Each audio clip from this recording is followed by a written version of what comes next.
ಎಲ್ಲೇ ಇದ್ರು ನನ್ ಗಂಡು ನುಡ್ಕೊಡಿ. IPL ದಯವಿಟ್ಟು ಯಾರು ಆಗ್ಬೇಡಿ.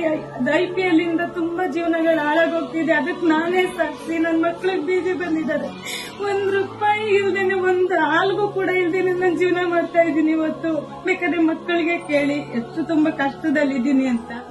ಇವತ್ತು ಸರಿಸುಮಾರು IPL ಬೆಟ್ಟಿಂಗ್ ಇಂದ ಲಕ್ಷಾಂತರ ರೂಪಾಯಿ ದುಡ್ಡನ್ನ ಕಳ್ಕೊಂಡು ಸಾಲ ಮೈ ಮೇಲೆ ಎಳ್ಕೊಂಡು ಜೊತೆಗೆ ಹೆಂಡತಿ ಮಕ್ಕಳನ್ನ ಬಿಟ್ಟು ಇವತ್ತು ತಿಂಗಳಾನ್ಗಟ್ಲೆ ಆಗಿದ್ದಾರೆ ಮನೆ ಬಿಟ್ಟು ಹೋಗಿ.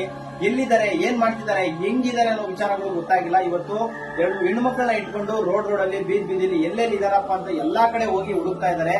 ದಯವಿಟ್ಟು ಪ್ರತಿಯೊಬ್ಬರಲ್ಲಿ ಮನವಿ ಮಾಡ್ಕೊಳ್ಳೋದು ಏನಪ್ಪಾ ಅಂತ ಹೇಳಿದ್ರೆ, ನಿಮ್ಮ ಮನೆಯಲ್ಲಿ ಅಕ್ಕಪಕ್ಕ ಯಾರಾದ್ರೂ IPL ಬೆಟ್ಟಿಂಗ್ ಆಡ್ತಿದಾರಾ ಅವ್ರಿಗೆ ದಯವಿಟ್ಟು ತಿಳಿಸಿ. ಯಾಕಂತ ಹೇಳಿದ್ರೆ ಒಂದು ಬೆಟ್ಟಿಂಗ್ ಇಂದ ಇಡೀ ಜೀವನನೇ ಹಾಳಾಗೋಗುತ್ತೆ. ಅದಕ್ಕೆ ಮುಖ್ಯ ಉದಾಹರಣೆ ಇವತ್ತು ನಾನು ನಿಮ್ಗೆ ತೋರಿಸ್ತಾ ಇರ್ತಕ್ಕಂಥ ಈ ಆನಂದ್ ಅನ್ನೋ ವ್ಯಕ್ತಿ ಬಗ್ಗೆ ನಾನು ನಿಮ್ಗೆ ಹೇಳಕ್ ಇಷ್ಟಪಡ್ತೀನಿ. ಸ್ನೇಹಿತರೆ ನಮಸ್ಕಾರ.